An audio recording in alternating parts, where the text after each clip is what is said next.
Olá, caros irmãos, caras irmãs, sejam todos bem-vindos a mais um dia de trabalho na nossa casa, Sociedade Beneficente Espírita Bezerra de Menezes. Meu nome é Fabiano Tomazoni e hoje nós vamos conduzir o estudo, a exposição do projeto Semear, outono e inverno do ano de 2021. Para iniciarmos o nosso trabalho, eu vou convidar todos, onde quer que estejamos, para fazermos uma prece inicial. Envolvidos em muita luz e muita paz. Pai, Tu que és amor, bondade e justiça, graças te damos pela oportunidade da vida que Tu nos ofereces. A oportunidade do dia, do amanhecer, a oportunidade dos relacionamentos com os nossos familiares, com os nossos amigos, afetos e também desafetos. Porque nessa trilha é que nós aprendemos. Pai, agradecemos pelo amparo, pela proteção. Agradecemos pelos recursos materiais importantes para a nossa lida na matéria, mas principalmente, Pai, agradecemos pelos recursos espirituais, que por vezes não percebemos, mas que são fundamentais para o nosso desenvolvimento.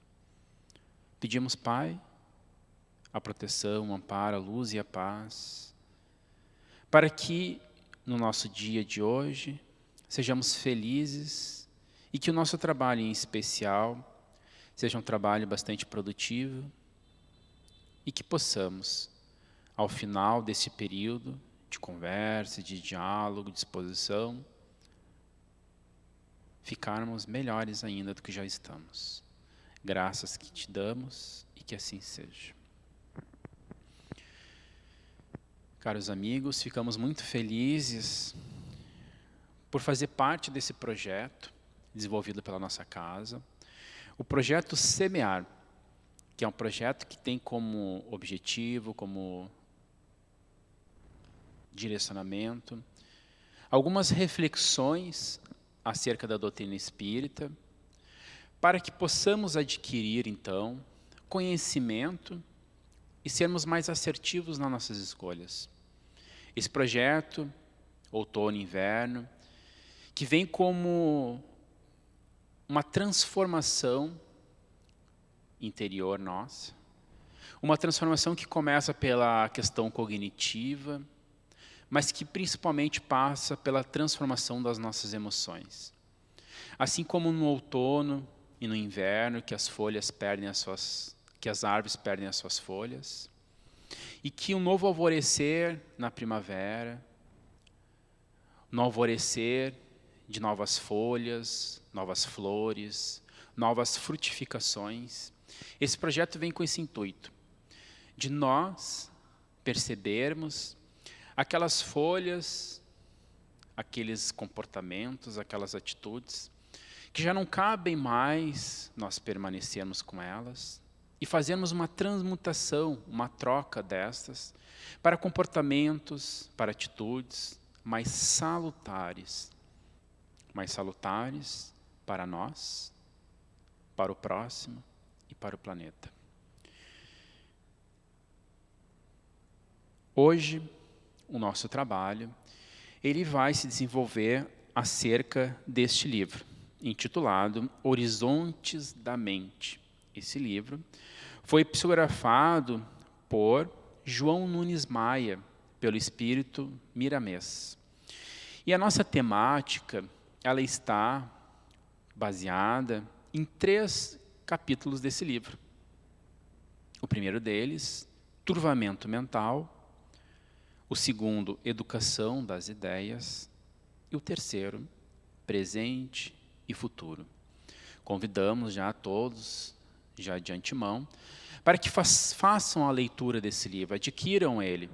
Façam a leitura desses capítulos em especial, de todo o livro, mas desses capítulos em especial, para que consigam, então, cada um, no seu lar, na sua casa, no seu momento de leitura, fazer as suas reflexões acerca dessa temática que vai e nos proporciona uma ampliação das nossas percepções. Fazendo, então, uma compilação desses 3 itens que nós citamos anteriormente, os 3 capítulos, intitulamos, então, o nosso tema Turvamento Mental e Educação das Ideias.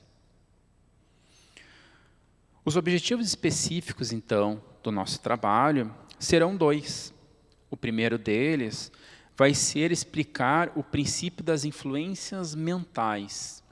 Como ocorrem as influências mentais na nossa vida, como ocorrem essas influências e como elas geram, então, as suas consequências nos nossos comportamentos, no nosso próprio modo de pensar, no nosso próprio modo de sentir. E o outro objetivo específico do nosso trabalho será, então, entender o meio de educar esses pensamentos e as nossas ideias. Como é que nós podemos abrir mão, então, de algumas ferramentas, abrir mão de algumas estratégias para que consigamos, então, controlar os nossos pensamentos e as nossas ideias para que esses, então, sejam mais produtivos. Antes de mais nada, nós gostaríamos de citar as referências de trabalho. A nossa referência está baseada em 3 obras, das obras intituladas Obras Básicas da Doutrina Espírita, o Livro dos Espíritos, o livro O Céu e o Inferno e o livro O Evangelho segundo o Espiritismo. Nós também temos como referência o livro O Consolador, de Emmanuel, psicografado por Francisco Cândido Xavier, e nós também temos como referência o livro Ação e Reação, também psicografado por Francisco Cândido Xavier, de autoria do espírito André Luiz. E, claro, o livro de referência desse seminário, do projeto Semiar, que é o livro Horizontes da Mente, do espírito Miramês, psicografado por João Nunes Maia. Antes de mais nada, então, é importante que nós entendamos algumas perguntas e algumas reflexões. A primeira delas, que nós vamos convidar a todos para refletir, é: como se comunicam entre si os espíritos? E aqui, caros irmãos, caras irmãs, nós estamos falando espíritos, não apenas espíritos desencarnados. Vamos lembrar que nós somos espíritos. Claro que nós que estamos num corpo físico, estamos tendo essa experiência material, terrestre, nós somos espíritos encarnados, mas não por isso deixamos de ter e conservar algumas características que referem-se a nós, encarnados e desencarnados. E a comunicação, quando aqui nós estamos trazendo essa pergunta, ela refere-se não somente aos desencarnados, mas a nós também encarnados. Então, como se comunicam entre si os espíritos? E nós vamos pegar em algumas questões do Livro dos Espíritos, e a resposta é: o fluido universal estabelece entre os espíritos constante comunicação. Vamos lembrar, o fluido universal é aquele fluido que dá origem a diversas características, ao fluido animal, ao fluido de inteligência, né? E também a outros fluidos. E o fluido universal é onde nós estamos envolvidos. O fluido universal, de uma forma bem reduzida, mas fazendo uma analogia figurativa, o fluido universal é como se fosse a água. E nós, como se estivéssemos imergidos dentro dessa água. Então, o fluido universal ele faz parte, e o fluido universal ele é um elemento a qual nós estamos inseridos nele. Então, aqui, Kardec traz para nós, espíritos superiores, que o fluido universal ele é aquele meio onde estabelece as nossas comunicações. Continuando, então, o fluido universal é o veículo de transmissão desses pensamentos, assim como o ar é o do som. Então, aqui, a gente entende e já traz alguns elementos bem importantes para as nossas reflexões. O primeiro deles é que os nossos pensamentos, eles são transmitidos por esse fluido universal. E daí Kardec ainda traz uma analogia, assim como o ar é o do som. Então, se nós formos perceber, os nossos pensamentos, eles emergem de uma fonte e eles têm, então, uma comunicação e têm uma via que, de uma certa forma, é uma via ilimitada. Porque o fluido universal, justamente pelo fato, e justamente o nome dele se chama universal, pelo fato de ele fazer parte, de nós estarmos nesse fluido universal, e esse fluido universal fazer parte de todo o universo. Ou seja aqui na Terra, entre os encarnados, seja aqui na Terra, entre os encarnados e desencarnados, e também reciprocamente, assim como aqui da Terra para qualquer outro orbe terrestre. Então, o nosso pensamento ele é ilimitado nesse aspecto.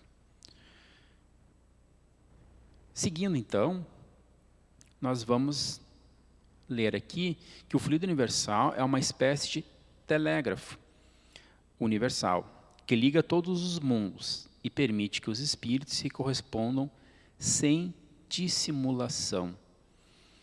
O telégrafo foi a escrita que Kardec utilizou quando publicou o Livro dos Espíritos em 1857, porque o telégrafo era um meio de comunicação comum naquela época. Nem o telefone existia naquela época. Aliás, o telefone estava recém sendo difundido. Era uma tecnologia, uma ferramenta ainda muito incubada. Não era uma tecnologia que estava, então, já consolidada. Então, Kardec utilizou a escrita para que aqueles que se deparassem com essa resposta pudessem entender naquele período. E hoje nós conseguimos traduzir que o telégrafo é aquele meio de comunicação que é feito por uma ferramenta, como se fosse um código Morse, né? E hoje nós podemos trocar, por exemplo, o telégrafo pelo telefone. Ou, melhor ainda, atualizando, uma espécie de internet, né? Um meio de comunicação, seja por telefone móvel, ou seja até pelos próprios computadores. Então, o fluido universal é uma espécie de telégrafo, né? De internet, vamos dizer assim, universal, que liga todos os mundos. É interessante esse destaque que nós fizemos, porque quando nós falamos todos os mundos, nós não estamos falando apenas dos mundos materiais, estamos falando também dos mundos espirituais. Vide, então, por exemplo, as colônias espirituais, entre elas, nosso lar. Então, nós conseguimos, através desse fluido, fazer a comunicação entre nós, encarnados e desencarnados, sem nenhum tipo de discriminação. E coloca lá, seguindo, e permite que os espíritos se correspondam sem dissimulação. Isso é bem importante, bem interessante nós destacarmos. Porque o pensamento, caros amigos, caras amigas, o pensamento, diferentemente, por exemplo, da fala ou de um gesto, a qual nós podemos dissimular, né, fingir, o pensamento não tem isso daí. O pensamento, no momento que nós estamos pensando, mesmo que nós não falemos e nem façamos nenhum tipo de ação, o pensamento ele é captado. Porque o pensamento ele é uma onda, não vamos esquecer disso, né? Ele é uma onda que se materializa. Então, essa onda ela é captável. Então, por isso que os espíritos superiores colocam para nós que ela não há dissimulação, ou seja, nós não podemos esconder aquilo que pensamos. Isso é bem importante. O que nós podemos fazer é melhorar, qualificar os nossos pensamentos, mas não escondê-los.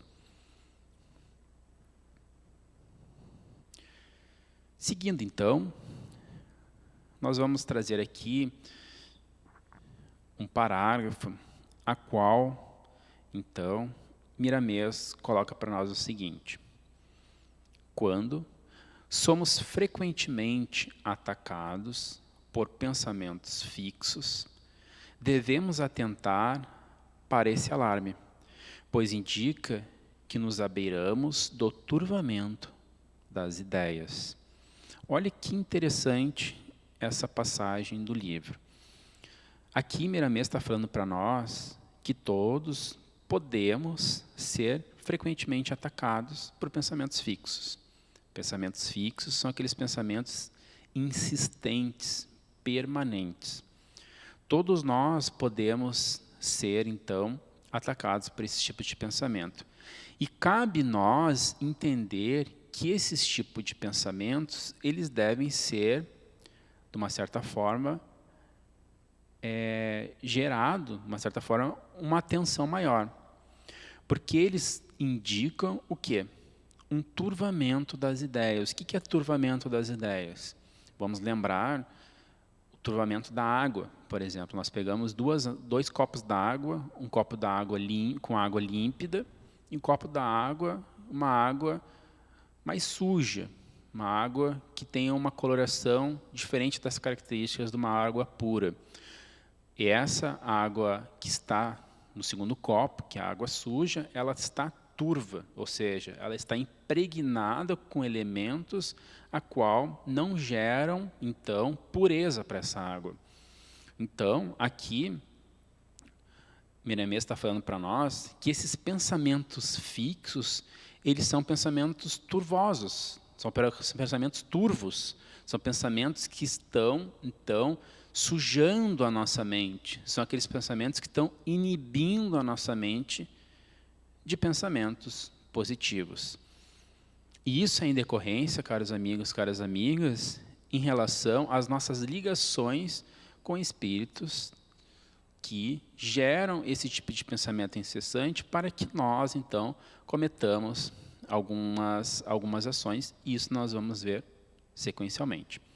Mas o que nós gostaríamos aqui de atentar é justamente isso, de nós percebermos que quando nossos pensamentos eles são incessantes, constantes, persistentes, nós devemos nos atentar que provavelmente esses pensamentos eles estão gerando uma poluição na nossa mente e, claro, tudo aquilo que nós irradiamos, nós geramos consequências.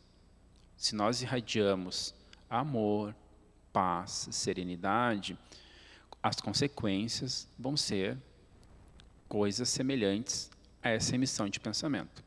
Agora, se nós estamos emitindo pensamentos no ódio, no egoísmo, no orgulho, na vaidade, na prepotência, isso vão gerar reflexos também. E esses reflexos, eles são reflexos comportamentais, reflexos sentimentais, mas também reflexos físicos, biológicos. E o primeiro a receber esses reflexos somos nós mesmos. Vamos sempre lembrar que hoje se estuda mais do que nunca as doenças psicossomáticas. Essas doenças psicossomáticas são aquelas doenças que são geradas pelo próprio indivíduo, justamente pelos seus pensamentos de baixa frequência, de padrão de baixa frequência. Então, é importante de a gente entender esse mecanismo aqui para que nós consigamos gerar saúde para a nossa mente e também saúde para o nosso corpo físico. Vamos seguir, então.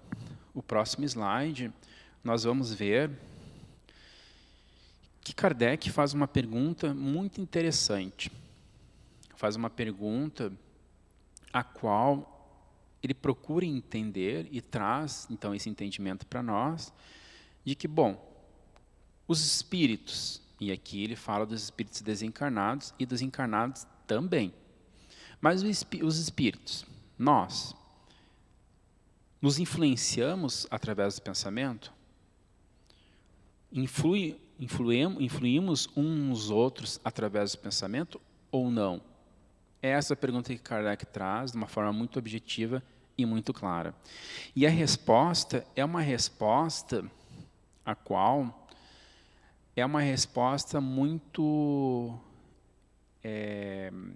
interessante para nós, porque ela traz um elemento que de uma certa forma gera e deve gerar uma atenção para nós muito grande. A resposta é a seguinte: muito mais do que imaginais. Só nessa primeira parte da resposta, a gente já deve ficar bem atento, né? Então, influem os espíritos nos nossos pensamentos? A resposta é muito mais do que imaginais.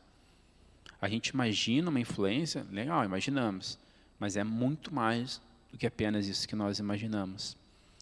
Tanto é que eles influem a tal ponto, que de ordinário, eles que vos dirigem. Olha como essa resposta é uma resposta muito emblemática para nós na doutrina espírita. Porque aqui, os espíritos superiores estão falando para nós que sim, há uma influência, e essa influência, às vezes, é tão grande, que ela gera uma mudança, inclusive, no nosso comportamento. Mas como assim, Fabiano? Então eles estão querendo dizer para nós que nós não temos livre-arbítrio? Porque se eles nos dirigem, eles estão, de uma certa forma, tirando o nosso livre-arbítrio ou estão inibindo o nosso livre-arbítrio? Então a gente deve sempre entender, antes de mais nada, que a decisão das nossas ações, elas sempre são de responsabilidade de cada um, nossa. Mas o que eles estão aqui falando para nós é que a influência, ou seja, eles geram tanta persuasão em nós, que a gente acaba agindo de acordo com aquilo que os espíritos gostariam que nós agíssemos. Não que eles vão nos movimentar que nem marionetes de uma forma física, mas nos movimentar, se assim podemos dizer, de uma forma persuasiva, através da nossa mente. Bom, aqui a gente pode também fazer uma reflexão da seguinte forma. Talvez muitos que estão nos escutando até o determinado momento podem pensar o lado negativo da coisa. Pode pensar nos espíritos, por exemplo, obsessores. Mas não podemos esquecer que nós também temos o outro lado, que são aqueles espíritos que nos auxiliam a tomada de decisões no bem. Claro que os espíritos superiores, essa é a grande característica diferencial dos espíritos superiores para os espíritos inferiores, é que os espíritos superiores, eles respeitam demais o nosso livre-arbítrio e as nossas decisões, entendendo que o nosso crescimento evolutivo, ele depende da nossa autonomia e da nossa liberdade de pensar, de sentir e de agir. Enquanto que os espíritos inferiores, eles, como características, é não respeitar o nosso livre-arbítrio. É querer infligir de tal forma a gerar um comportamento a qual eles gostariam que nós agíssemos. Então, claro que essa resposta aqui, ela abre, sim, margem para nós pensarmos dos dois lados, porém guardando as proporções, pensando que ela está muito mais ligada e muito mais voltada para os espíritos inferiores, porque os espíritos superiores, eles não geram uma influência a tal ponto de nos dirigirem. Eles têm uma influência no nosso modo de pensar, mas de uma forma muito suave e de uma forma muito respeitosa, para que nós, quando tomemos as decisões, sejam elas boas ou não, que nós entendamos que a responsabilidade, ela é nossa. Quando nós tomamos uma atitude não muito boa, nós vamos nos responsabilizar e vamos entender que essa atitude não foi positiva, para que nós consigamos construir uma atitude positiva futuramente.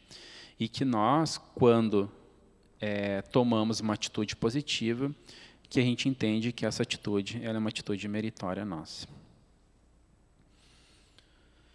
Seguindo, então, aqui no Evangelho segundo o Espiritismo, em especial no capítulo 28, que é o último capítulo do Evangelho segundo o Espiritismo, e no item 20, Kardec escreve assim para nós: quando surge em nós um mau pensamento, podemos, pois, imaginar um espírito maléfico a nos atrair para o mal, mas cuja atração podemos ceder ou resistir, como se tratara de solicitações de uma pessoa viva.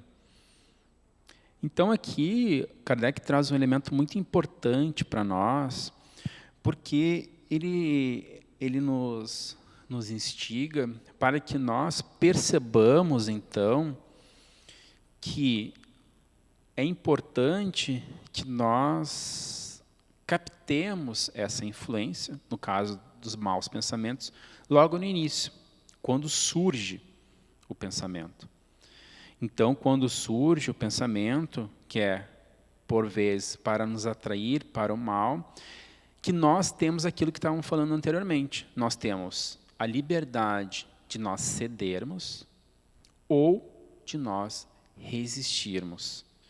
É como, e ele faz uma analogia bem interessante, como nosso diálogo com uma pessoa encarnada que está junto conosco.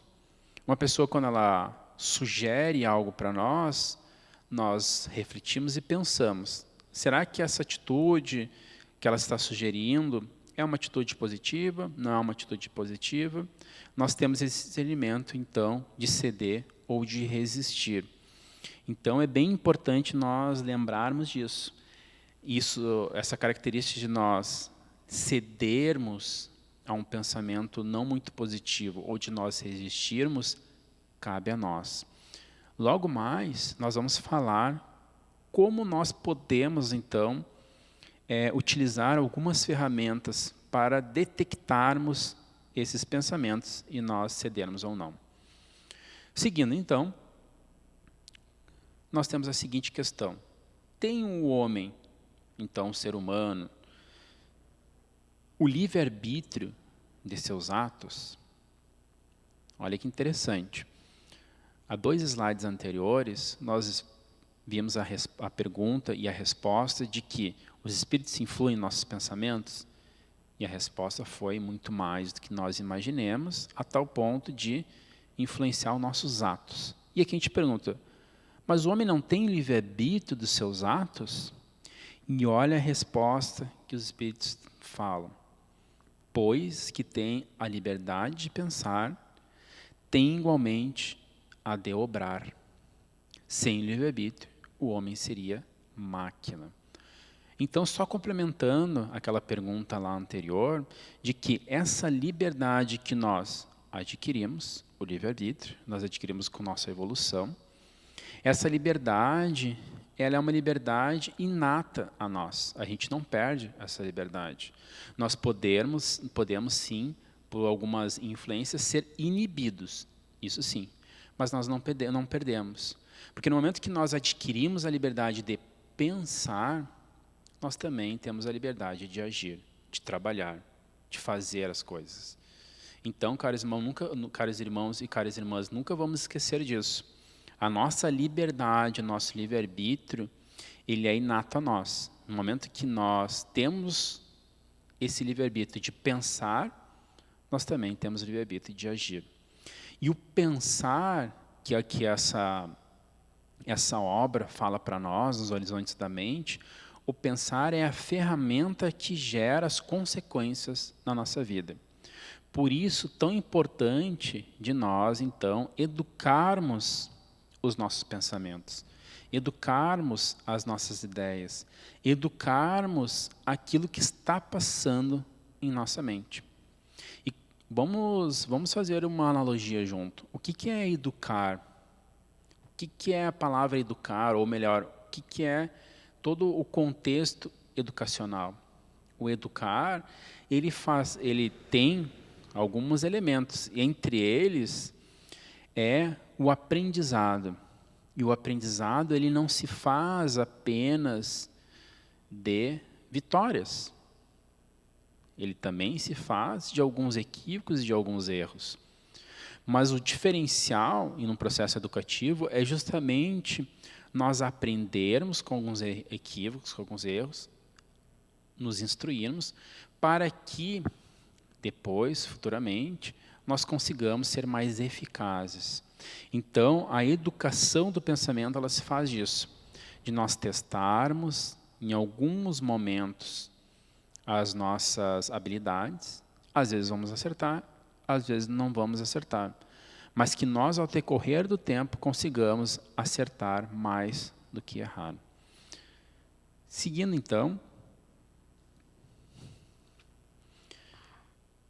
trazemos a pergunta, uma reflexão, que talvez seja bem importante, e nós temos certeza que é importante, de nós reconhecermos quando um pensamento é mau. Mas, Fabiano, quando que um pensamento, então, é ruim? Quando que nós podemos identificar que um pensamento, ele não é um pensamento produtivo? Quando é que nós, em que momento, que características nós podemos entender para que esse pensamento ele seja um pensamento ruim? Vamos pensar, quais características? Primeira delas, vamos trazer aqui. Quando esse pensamento, ele se afasta da caridade. Jesus, mestre Nazareno, já nos fala da caridade. Que a vossa mão esquerda não saiba o que dê a vossa mão direita. Jesus conta diversas parábolas falando da caridade. Kardec traz para nós, em um dos seus capítulos do Evangelho segundo o Espiritismo, fora da caridade não há salvação. Então, a caridade ela é um elemento, uma virtude, que auxilia-nos a identificar se o pensamento é ou não malévolo, se é ou não um pensamento positivo.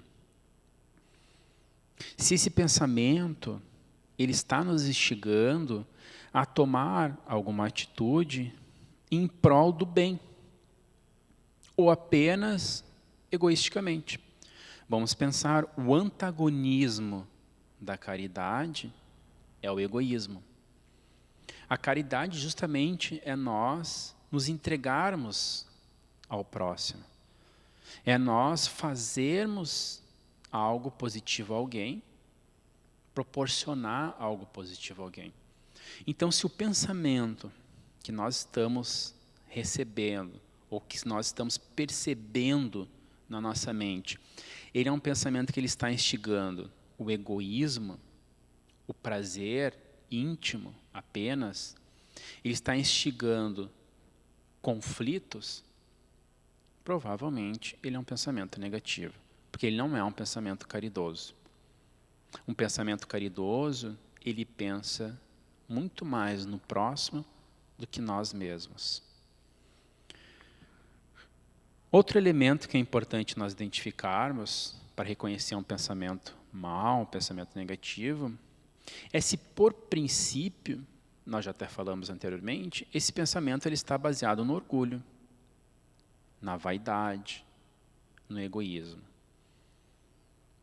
Mas sabendo como é que a gente vai perceber isso? É só observar o teor desse pensamento e que consequências ele vai gerar. Se esse pensamento ele vai gerar uma destruição, provavelmente ele é um pensamento egoístico. Se ele é um pensamento que ele está instigando a que nós fiquemos mais presos a um vício, por exemplo, ele é um pensamento egoístico também, vaidoso. Então é importante nós nos atentarmos a isso. E isso, caros amigos, caras amigas, são características, essa percepção individual de cada um. Não somos nós, não é eu e mais ninguém que vai falar assim, olha só, esse teu pensamento, ele é um pensamento negativo, porque ele está instigando isso, isso, isso. Cabe a cada um de nós fazer esse discernimento. Mas para isso nós precisamos ter conhecimento. Conhecimento do que é uma atitude egoística, o que é uma atitude vaidosa, o que é uma atitude orgulhosa. E é por isso que nós temos como estímulo de nós fazermos a leitura, por exemplo, e as reflexões do Evangelho segundo o Espiritismo. Porque o Evangelho segundo o Espiritismo, ele nos instiga e nos auxilia a nós percebermos essas características morais em nós. Uma terceira característica, para identificarmos então o pensamento mau, é se a realização daquilo que está sendo proposto, ela vai causar algum tipo de prejuízo a outra. Mas olha como é importante esse último item. Esse pensamento que eu estou tendo, ele vai causar prejuízo a outra? E às vezes, caros irmãos, caras irmãs, é muito instantâneo essa reflexão, muito instantânea essa reflexão. Às vezes nós não temos um tempo muito grande para pensarmos no prejuízo que a realização desse pensamento pode gerar. Às vezes é muito instantâneo. Às vezes são questões de segundos, de minutos, para nós termos essa decisão. Por isso, novamente, repetimos a importância de nós termos dentro de nós elementos morais, dentro de nós elementos virtuosos, dentro de nós elementos éticos, para que na nossa tomada de decisão, que é um reflexo daquilo que temos dentro da gente, seja uma tomada de decisão positiva. Então, essa realização que pode causar qualquer prejuízo a outra, é uma característica muito importante de nós nos atentarmos. Inclusive, nós gostaríamos de citar um ditado de um provérbio, já muito antigo, que fala: como é que nós podemos identificar se alguma atitude pode causar prejuízo a outra? Façamos a seguinte percepção. Se todo mundo fizesse isso que eu vou fazer, ou isso que eu estou fazendo, seria bom ou ruim? Isso é um filtro bem interessante de nós pensarmos, né? Se todo mundo fizesse isso que eu estou fazendo, ou isso que eu farei, vai ser bom ou vai ser ruim? Se todo mundo pegasse um papel, amassasse e jogasse na rua, isso seria uma coisa boa ou uma coisa ruim? Se todo mundo passasse pelo sinal vermelho no trânsito, isso seria uma coisa boa ou uma coisa ruim? Se todo mundo desejasse um bom dia, falasse um obrigado, fosse honesto, respeitasse as leis, isso seria uma coisa boa ou uma coisa ruim? Vejam que parte do micro para o macro, e não do macro para o micro. Nós devemos fazer esse discernimento intimamente. Isso que eu estou fazendo, se todo mundo fizesse, vai ser bom ou vai ser ruim? Se eu tiver esse discernimento e essa reflexão nas minhas tomadas de atitude, já vai ser um grande passo. Então já vamos perceber que muitos dos nossos atos vão melhorar. Muitos dos nossos atos vão gerar consequências positivas e impactos positivos ao contexto ao qual nós estamos vivendo. Então, como nós podemos educar os nossos pensamentos e ideias, então? Pergunta que Kardec faz: pode o homem eximir-se da influência dos espíritos que procuram arrastá-lo ao mal? E a resposta é: pode, visto que tais espíritos só se apegam aos que, pelos seus desejos, os chamam, ou os que, pelos seus pensamentos, os atraem. Olha que interessante isso aqui, né, essa resposta. Então, essa atração aos espíritos que influenciam negativamente, ela parte de uma abertura de porta mental nossa mesmo, dos nossos desejos, dos nossos pensamentos, dos nossos atos, das nossas emoções. Então, como é importante nós, então, fazermos esses filtros antes da influência. O que eu estou desejando? O que eu estou pensando? Porque o que eu desejo, o que eu penso, é que vai atrair. Então, qual o meio prático e mais eficaz que nós temos para resistir à atração do mal? Na questão 919 do Livro dos Espíritos, eles respondem para nós: conhecer a nós mesmos. Fazer o autoconhecimento. Conhecer as nossas virtudes. Conhecer os nossos vícios. Porque no momento que nós conhecemos isso, é um caminho mais certo de nós conseguirmos, então, mudar aquilo que tem que mudar e permanecer aquilo que tem que permanecer. Então, quais atitudes nós podemos ter para identificar, quais atitudes nós podemos ter para fazermos, então, o nosso autoconhecimento? Conhecer-nos a nós mesmos. Quais atitudes? Caros amigos, caras amigas, a prece é um elemento que nós não podemos abrir mão. Deixar de praticar a prece diariamente. Praticar a prece, digamos, constantemente. Porque a prece é o ato de nós conversarmos com o Pai, com Deus, através do pensamento. Nesse ato da prece, nós vamos nos aproximar dos bons espíritos. Então, é importante que nós façamos as nossas preces para que nós mudemos, então, os nossos pensamentos e assim consigamos ter essa aproximação mais salutar. Um outro elemento que é muito importante de nós termos de ordinário na nossa vida é a meditação. A meditação, inclusive aqui na nossa casa, Bezerra de Menezes, nós temos agora online, que a meditação é que nós utilizamos para que nós aquietemos a nossa mente.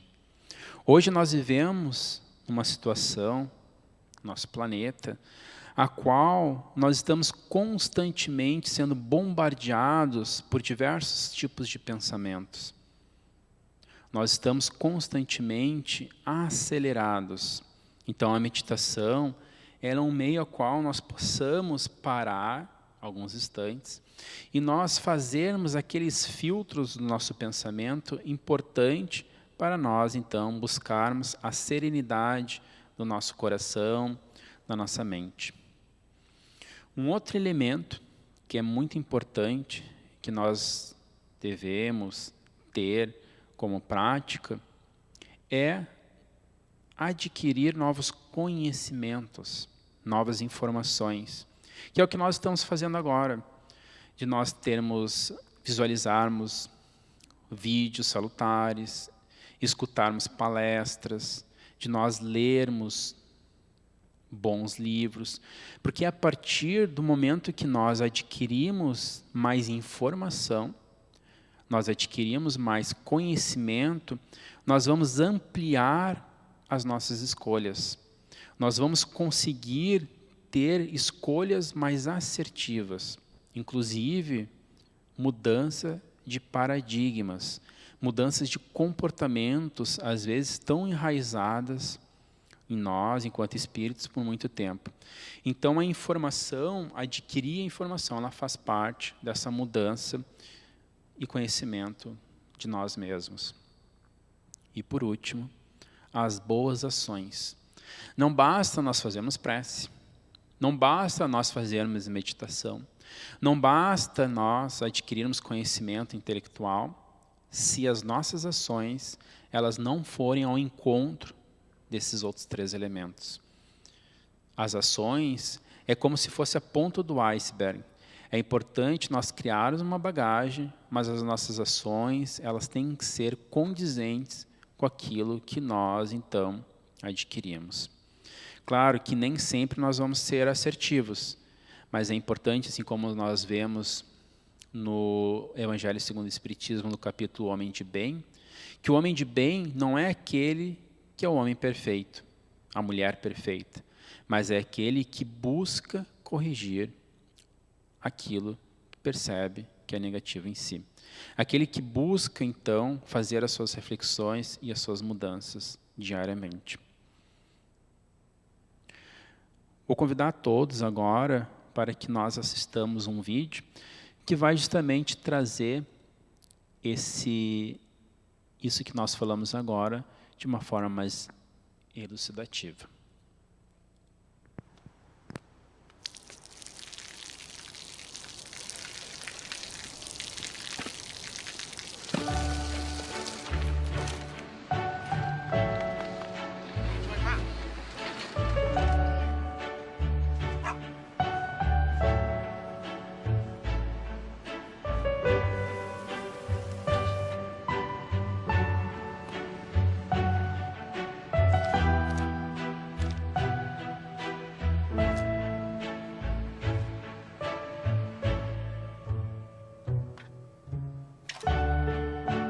เขาจะได้อะไรถ้าเขาทำแบบนี้ทุกวัน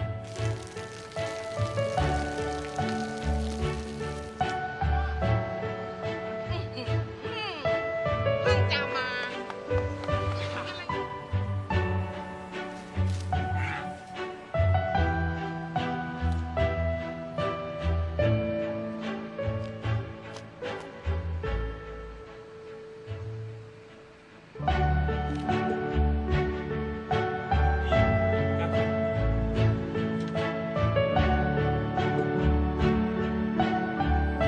เขาจะไม่ได้อะไรเลย ไม่ได้รวยขึ้น ไม่ได้ออกทีวี ไม่มีใครรู้จัก ไม่ได้มีชื่อเสียงที่มากขึ้น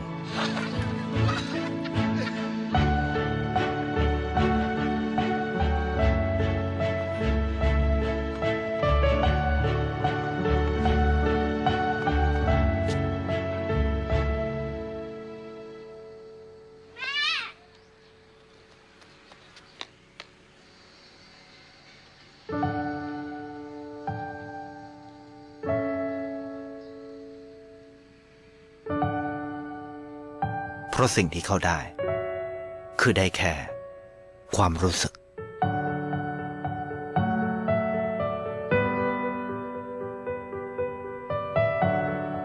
ได้เห็นความสุข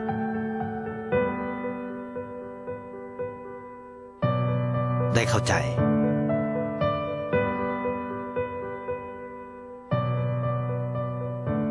ได้ความรัก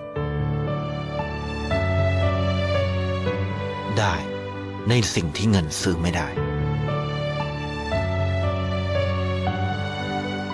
ได้โลกที่สวยงามกว่าเดิม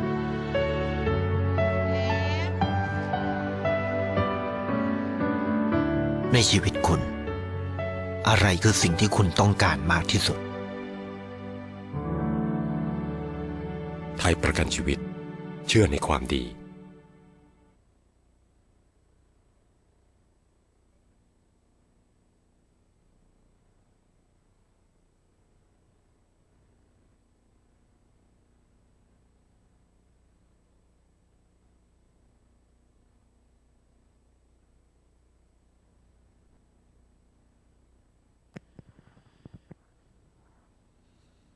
Por último, então, para encerrarmos, nós vamos trazer uma passagem do livro Céu e Inferno, a qual Kardec escreve para nós. As almas ou espíritos são criados simples e ignorantes, isto é, sem conhecimentos nem consciência do bem e do mal, porém, aptos para adquirir o que lhes falta. O trabalho é o meio de aquisição e o fim, que é a perfeição. É para todos o mesmo. Consegue-no mais ou menos prontamente, em virtude do livre-arbítrio e na razão direta dos seus esforços.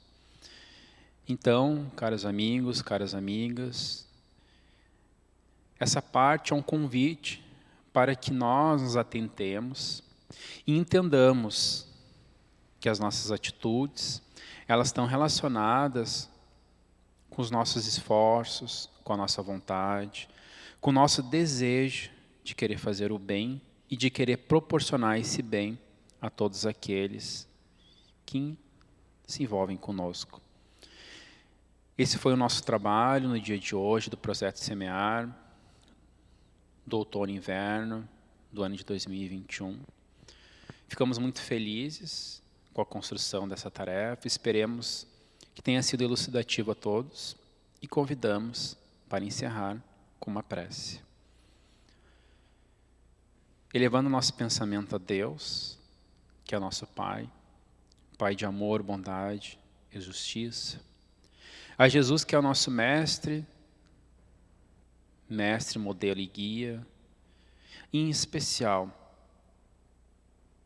ao nosso anjo da guarda, Espírito protetor, amigo de todas as horas, que se encontra conosco a todo instante, erguendo a mão para que possamos ter a clareza, a percepção, e assim tomemos atitudes mais assertivas diariamente. Para isso, que possamos pensar com carinho, com respeito, com amor, com caridade, com sabedoria, tendo a nossa aproximação através da prece. Esse elemento tão importante do nosso dia. Gratos somos, Pai, por tudo. Gratos somos, Pai, por todas aquelas coisas que nos envolvem materialmente. Gratos somos pelas aquelas coisas positivas, mas gratos somos também, Pai, pelas coisas negativas, que achamos que são negativas, mas que nos auxiliam ao aprendizado, que nos auxiliam ao amadurecimento, que nos auxiliam para que possamos crescer espiritualmente. Mas também te agradecemos, Pai, por aquelas coisas que nos envolvem e que não percebemos, mas que são tão salutares para nós. Graças te damos por tudo e pedimos licença para encerrarmos o nosso trabalho nesse dia. Que assim seja.